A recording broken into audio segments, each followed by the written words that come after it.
Orage, au désespoir, ô vieillesse et mamie. À 75 ans, je déprime. Ah, bonjour les amis. Non, non, non, je déprime pas, non, non, non, non. J'ai mon antidépresseur. Bah oui, la moto. La moto qui permet de rester jeune. Ouais, je sais, bon, arrivé à un moment, il y aura des limites.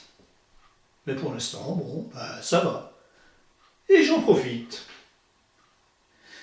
Bah, c'est vrai qu'à un âge avancé, les choses ne sont plus pareilles. Autrefois, je m'adaptais à la moto, qu'elle soit sportive, routière, custom, etc. Bon, oui, ça allait. Maintenant, j'adapte la moto à mes possibilités. Et voilà, et on peut continuer donc à rester motard. Et c'est un vrai bonheur. Alors c'est ainsi qu'il y a quelques années, je me suis dirigé vers des machines plus basses de selle, des baggers, des customs. Alors déjà la 1300 CTX de chez Honda, c'était ma mini Goldwyn, pour ainsi dire. Je l'ai beaucoup appréciée. Bon, j'ai pris plus léger après, la CTX 700 DCT, voilà, une pure merveille, en confort et en maniabilité, et très économique à l'emploi. Par contre, j'ai été un petit peu refroidi par le DCT de première génération, qui datait de 2012, je pense, oui. Voilà, alors je me suis orienté donc ensuite vers des customs vraiment bas de selle, la Kawa Vulcan S 650. Elle m'a fait donc très plaisir pendant un certain temps, mais bon, j'ai abandonné parce que le look peut-être trop moderne, trop jeune pour moi, quoi, voilà. Alors j'ai pris une machine beaucoup plus classique dernièrement, la Super Meteor de chez Royal Enfield, la 650. Voilà, très belle machine. Ah ouais, c'est un plaisir vraiment de la regarder, de la posséder. En plus, elle était d'une teinte que j'apprécie beaucoup, en verre métallisé. Voilà, puis je sais pas, bon, je me suis posé la question, je dis, ben, est-ce que tu es encore capable de monter sur une routière comme avant? Bon. Je suis passé chez mon concessionnaire Honda et j'ai très vite repéré la NT 1100. Voilà, on m'a invité à mettre les fesses dessus, chose que j'ai faite. Et hélas, je me suis aperçu que mes pieds ne touchaient pas bien le sol, ils n'étaient pas à plat, j'étais sur la pointe des pieds. Donc déçu, j'ai abandonné. Mais j'ai repéré donc à côté la petite sœur, la NC 750X. J'ai mis mes fesses dessus, puis oh, super. Les pieds bien à plat, j'étais assis confortablement. On m'a invité à l'essayer. Bon, je suis parti, j'ai roulé pendant 2 heures de suite, sans aucune fatigue. Voilà, bon ben,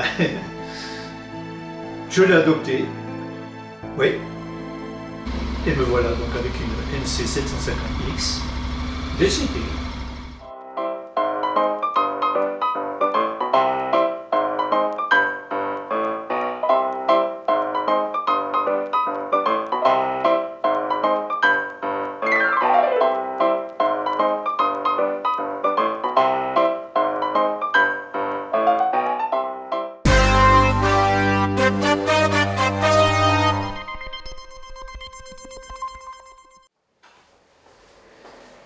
Eh bien, nous voici dans le garage, et je dois vous dire que maintenant, adieu les 75 ans.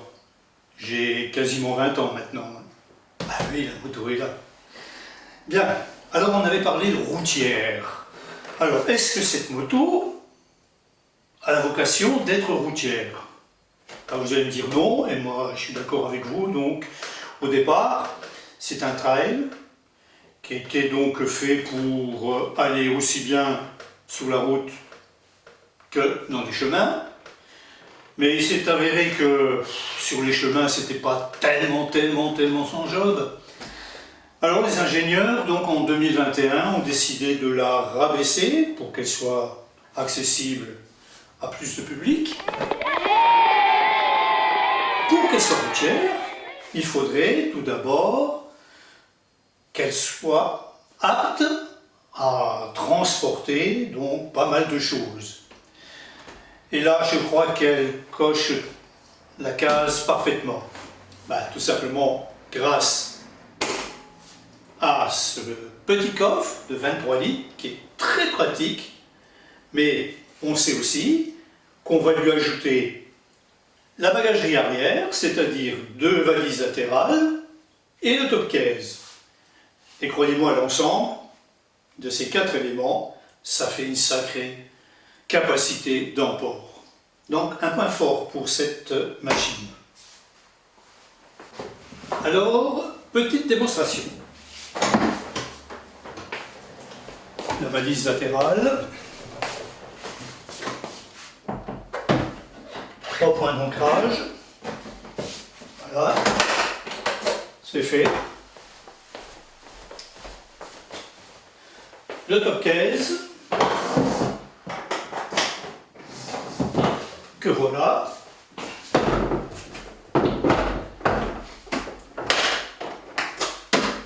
Et voilà. Bon, bien sûr, la 4e valise. Et c'est parti pour un long voyage et les affaires qui vont bien avec. Je reviens sur cette particularité exceptionnelle de cette moto. Je veux parler de ce compartiment à l'avant, à la place du réservoir habituellement, et qui est donc verrouillé et actionné par la clé de contact. Et c'est d'un pratique pour le quotidien comme pour le voyage. On y met par exemple les papiers, la casquette de mon GPS, le tour du cou, les gants, les vêtements de pluie et le petit sac qui est en même temps trousse de secours, mallette d'outillage, stockage de mon GPS, enfin etc. Et puis ma foi, les papiers en cas d'accident, le gilet jaune obligatoire. Enfin, je ne comprends pas pourquoi ce n'est pas sur les autres motos. C'est vraiment très pratique.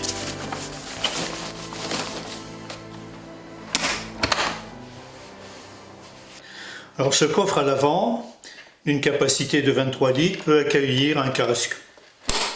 Peut-être pas tous les casques, mais en tout cas, ici, j'ai un modulable. En plus, j'ai l'intercom sur le côté. Ça rentre sans problème. Alors je répète que c'est donc un modulable de taille M. Alors je peux essayer aussi de le mettre dans une autre position. Voilà, position ouverte. Voilà. Ça passe aussi. Donc vous voyez que c'est très pratique. Là vous pouvez mettre vos gants, le tour du cou, etc. Vos papiers. Sans problème. Vous partez, c'est verrouillé. Est-ce qu'une valise peut accueillir un casque? Alors, mon casque modulable.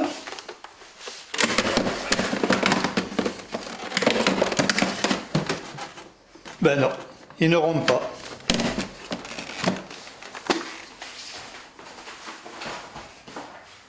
Par contre, ici, donc, un jet avec le support de la caméra, donc il prend un petit peu plus de largeur.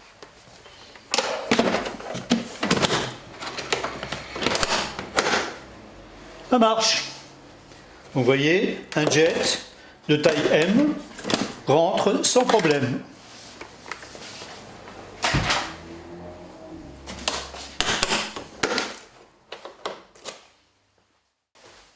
Alors toujours au chapitre du confort, on va parler maintenant de l'amortissement. Bon, c'est pas une merveille du genre, hein. Pour moi, bon, c'est acceptable dans la mesure où je fais 65 kg, j'ai réglé la précontrainte au minimum et ça passe bien pour moi. Mais bon, je verrai davantage un réglage hydraulique. Alors si vous pouvez changer donc l'amortisseur arrière, bah, c'est tout bénéfice pour faire une longue route. Mais encore une fois, si vous réglez bien la précontrainte par rapport à votre poids, c'est acceptable. Maintenant, l'amortissement au niveau du fessier n'est pas du genre confortable pour de longues distances. La selle d'origine est pour moi trop dure.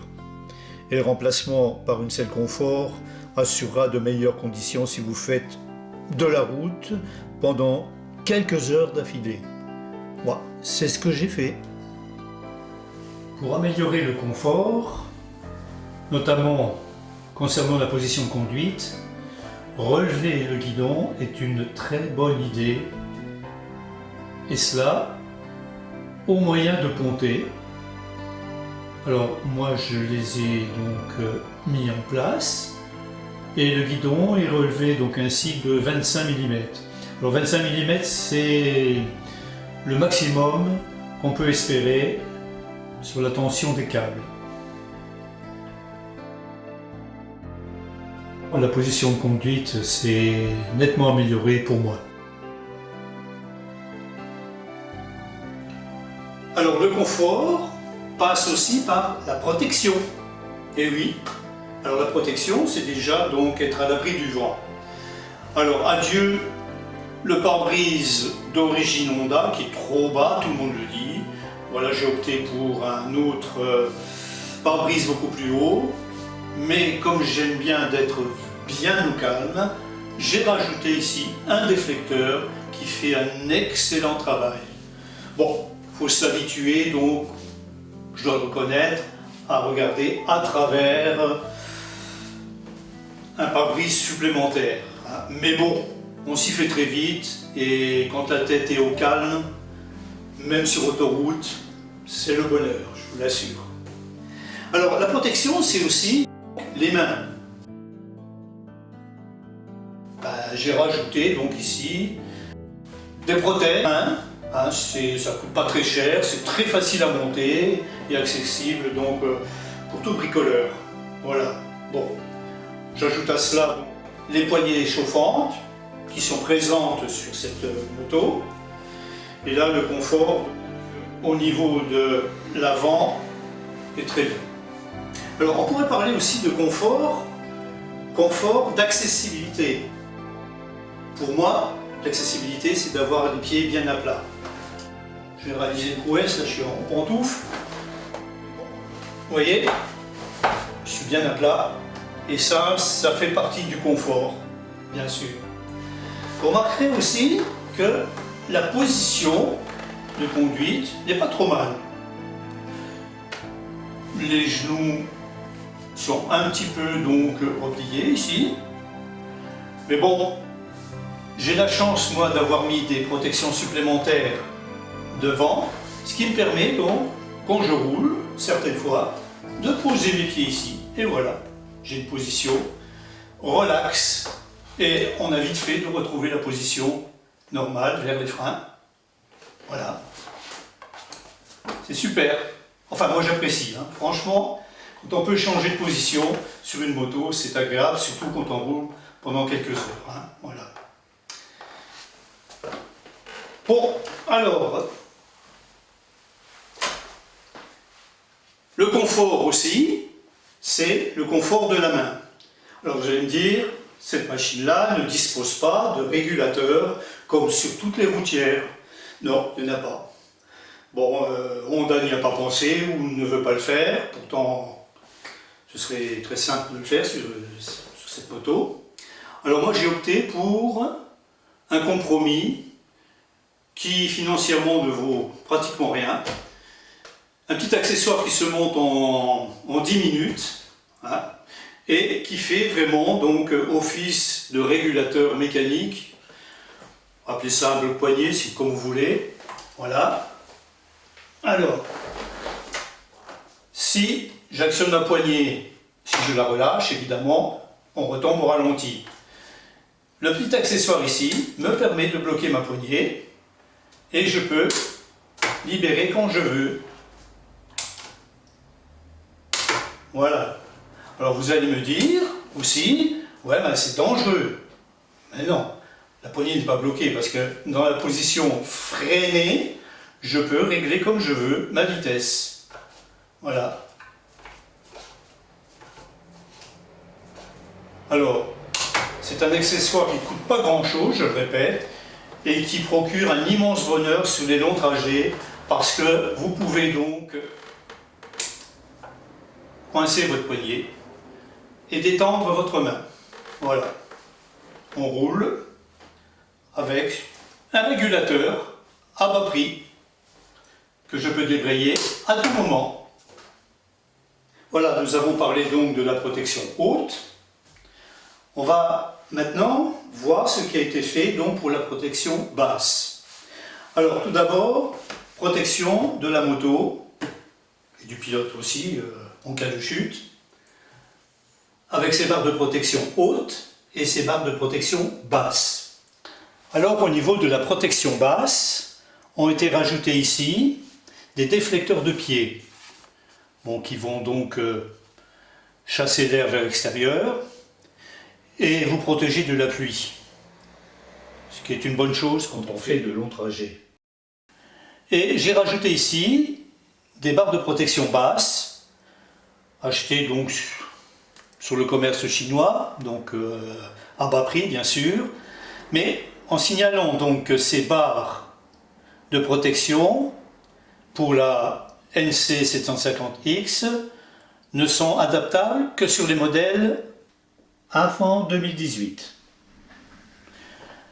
Moi j'ai pu le faire parce que j'ai coupé les produits que j'ai reçus et je les ai adaptés donc au modèle 2023. Donc après 2021. Ça, il faut le savoir, hein. Bon, ça suppose faire de la soudure, bien sûr, à ce niveau-là et à ce niveau-là, et ensuite donc mettre donc un enduit, un après, puis de la peinture qui va bien avec. Mais bon, comme je vous l'ai dit, donc c'est une protection supplémentaire en cas de chute, mais aussi donc le moyen de mettre ses pieds pour les longues distances et reposer ainsi ses jambes.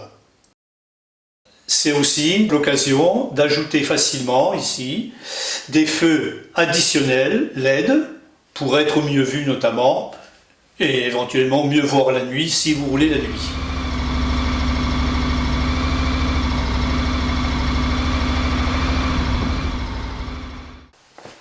Alors toujours au niveau de la protection et du confort, bien sûr, j'ai rajouté ici une extension de garde-boue avant. Ça permet de protéger donc le radiateur et tout le bas de la moto lorsqu'il y a des projections de petits cailloux ou tout simplement de la pluie. Voilà. Alors même travail au niveau de la roue arrière. J'ai rajouté ici une extension pour la protection de tout ce qui se passe à l'arrière, hein. Bon, et ça protège notamment l'amortisseur qui se trouve ici juste devant. Alors c'est une bonne chose de le faire et je vous le conseille.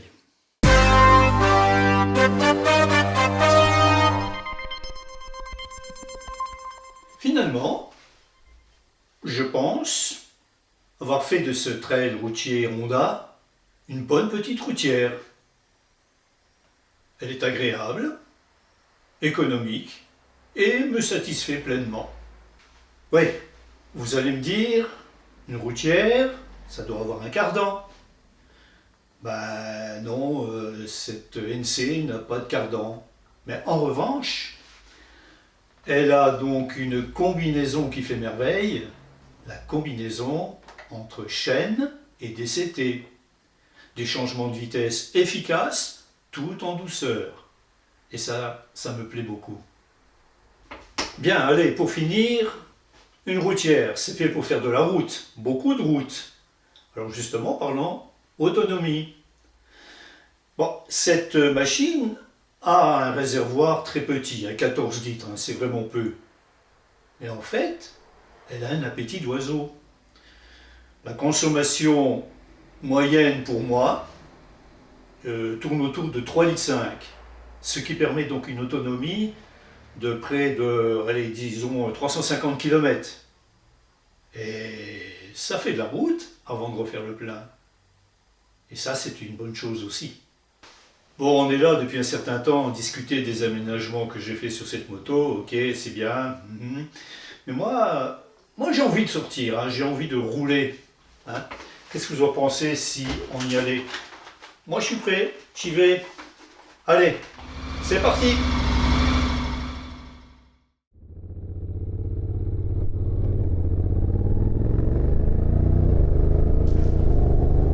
Ah, là, on est bien. Moto agréable de par sa facilité.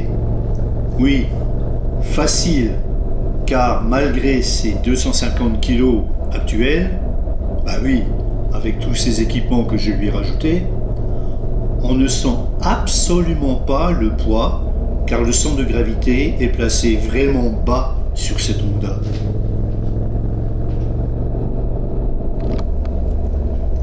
Ainsi, aucune surprise pour l'inscrire dans les courbes.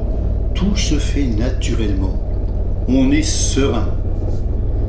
J'ajoute à cela le fait que la moto soit équipée de pneumatiques Michelin, des Road 6, est un gage de sécurité qui ajoute à cette sensation personnelle de bien-être.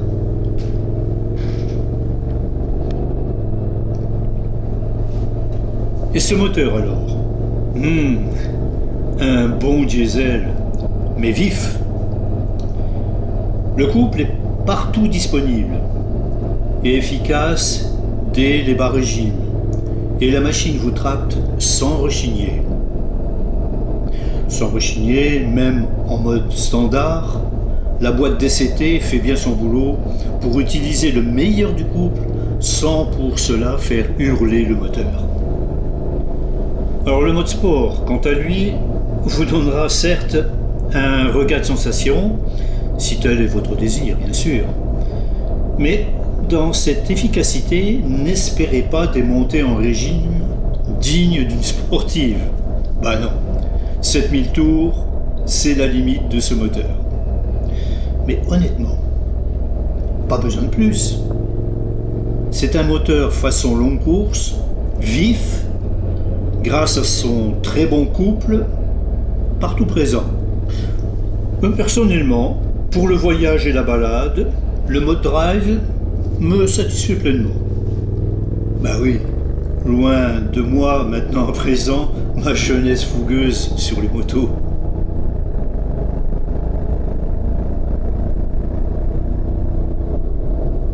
Je parlais, dans la première séquence de la vidéo, de la consommation très faible de ce moteur en mode standard.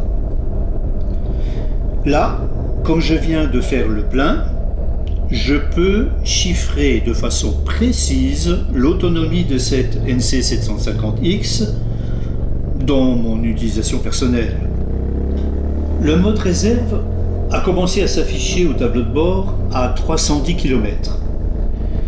J'ai encore fait 20 km jusqu'à la station d'essence, soit donc 330 km de route.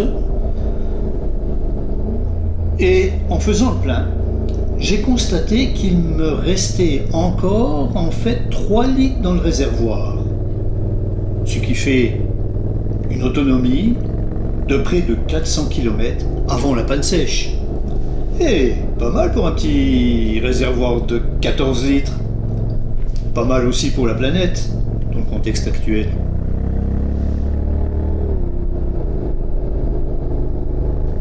Oui, je le répète, cette moto est agréable à conduire. C'est ce que j'ai affirmé donc précédemment. Mais ça ne signifie pas qu'elle est parfaite. Non. Comme toutes les motos, elle a ses atouts. Mais aussi quelques points négatifs. Déjà, j'aurais préféré des repose-pieds moins vers l'arrière, car cette position vous ramène perpétuellement sur le guidon dans un mouvement de bascule vers l'avant. Le fait de rehausser le guidon corrige cette tendance. D'ailleurs, lorsque je pose mes pieds sur les barres de protection basse que j'ai ajoutées à l'avant, je ne sens plus ce basculement vers l'avant. Donc, des repose-pieds moins vers l'arrière serait une excellente modification, n'est-ce pas, monsieur Honda? Autre point à signaler, le freinage. Certes, il n'est pas inefficace ou critique. Non, ça freine, mais pas autant que je souhaiterais, à l'avant comme à l'arrière d'ailleurs. J'ai eu d'autres motos plus convaincantes et plus efficaces dans ce domaine. La NC750X de 2025 s'est dotée d'un deuxième disque à l'avant, ce qui corrige le problème. Et là, bravo, monsieur Honda. Enfin, un amortisseur de meilleure qualité, déjà au niveau de la souplesse du ressort, mais surtout avec un réglage hydraulique, serait bienvenu. Sans affirmer pour autant que l'amortisseur d'origine en place est décevant. Non, il fait son boulot moyennement, mais peut-être un peu trop sèchement. Sinon, j'adore cette moto.